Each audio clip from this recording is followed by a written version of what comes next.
Hi, welcome back to Haunted Hearsay. I'm here with Regina McGlynn, and Regina's from Letterkenny. And she lived on the Ballymacool Estate for a number of years and had certain experiences there. So, Regina, you're going to tell us your wee story. Hi, Regina. How are you? Caroline, just when I moved out of the estate, I realised that the house was very haunted. I didn't realise it at the time. I didn't suppose I wanted to. You didn't want to acknowledge it. But when I count up all the things that have happened, when the people had moved in after me, they were afraid to stay there and they wanted to move out.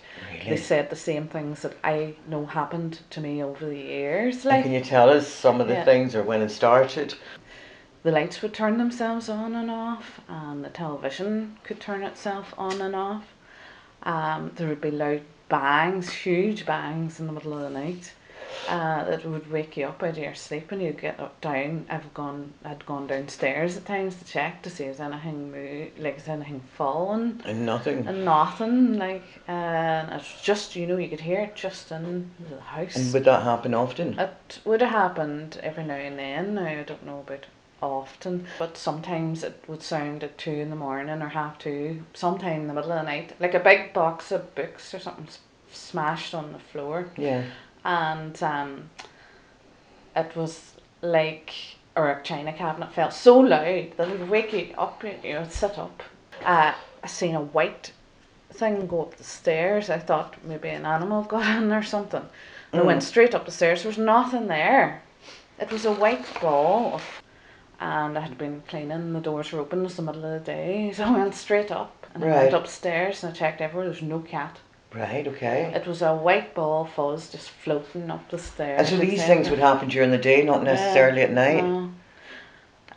And you could hear scratchings in the walls at night, and I'd done everything to check for mice, and there was no mice or anything like that. Now this all happened over the course of about 10 years. So it wasn't happening on a regular basis, or was it happening on a regular basis? It would have been regular when I looked back. Oh, yeah. Right, okay. And was there anyone else ever experienced this? Anyone else ever in your house that experienced this sort of thing? There was a girl that stayed in my house, and she said she seen someone standing at the end of the bed. Wow. When she woke up. What else? There was a lot of things that would just... I had asked the neighbour one night, did she hear the loud bang? And she did. And she just thought it was something in our house. Or she just didn't, like she did. Did she have any experiences as well, like when she was living next to you? From hearing the odd bang, that would have been about it. She never said anything else, really. Yeah, I had a child over and they just started kind of talking to the wall, and they were about 3 years of age and they were very in tune with you, like... Yeah. Just like as if there was talking to someone saying hiya to something that wasn't there, and I didn't ask the child anything, so I didn't... You didn't want to scare the child? Yeah. People say it's freezing. I mean, you could burn your hand to the radiator. The house was cold, and I ended up getting it all and spending a lot on getting a back boiler and things. Just, it was freezing cold. You just couldn't heat the house. The master bedroom. I kept saying, oh, that's why that's room freezing. Yeah. And when I go to bed at night, you would hear a scratching on the walls. Right. And I just thought, I was putting down things, had mice and checking things like that. It would just start at night when you were about to go to bed. And was there any evidence of mice or? Nothing, no evidence of mice, there was no mice.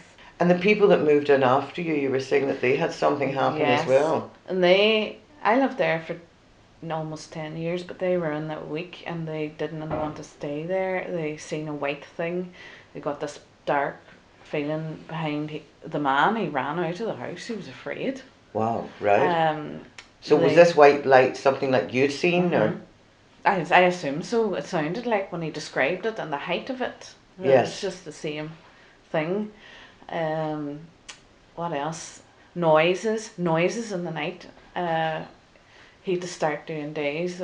His partner was afraid to stay there at night on her own.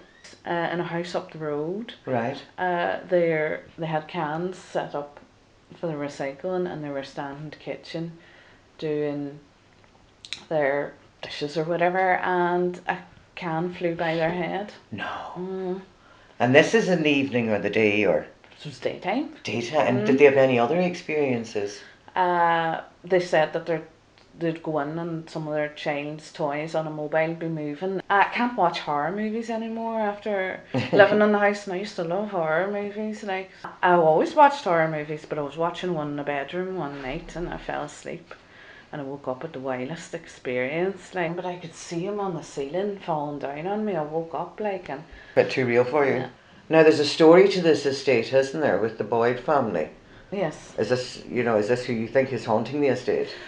There is, I went up to, because I'd heard about it from a neighbour, a grave that is at the back. It's about 100 feet from my house, and it's just there at the back of someone else's house, and it's got a rail around it and a big cross. I forget what was written on it. So this is not church land. No. A local had told me they have the house down on the corner, an old house from years ago as well. That apparently the legend is that he wanted to be. He was a bad person. And who's he? This is the one of the Boyd family. Aye, one of the Boyd family. Right, I don't okay. know if that was his name. I think on the grave was written Michael, but I can't remember now. Right, sure, we'll look that up.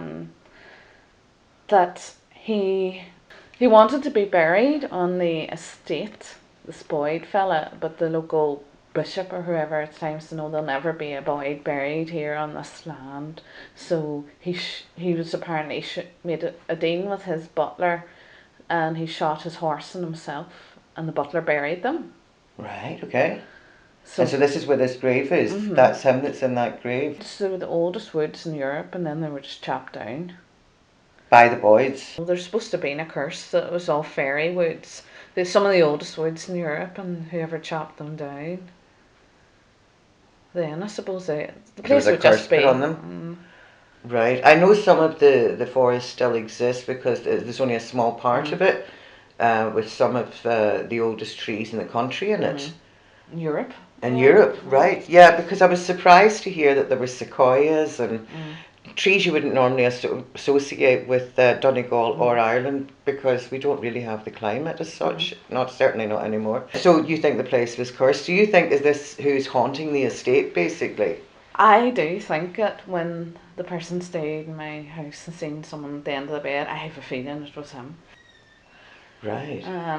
I see the house in front of the cross. I haven't actually been up to the cross, but I see online the house in front of the cross is up for rent again. I wonder now, is that a regular thing? Because if you have activity across the road from the house and someone else has activity further up the road from the house, I wonder what the house right in front of the cross is like. Yeah. That'll be interesting. We'll have to go and take a visit the next time I come to visit you in Letterkenny. Yeah, we'll have to. Yes, and we'll need to explore this a little bit more. I think maybe we can go and chat to your neighbour and find out about their experiences as well. For all we know, there's other people in the estate that are having the same ghostly experiences. Regina, thank you very much for your time, and you'll come back and chat with us again.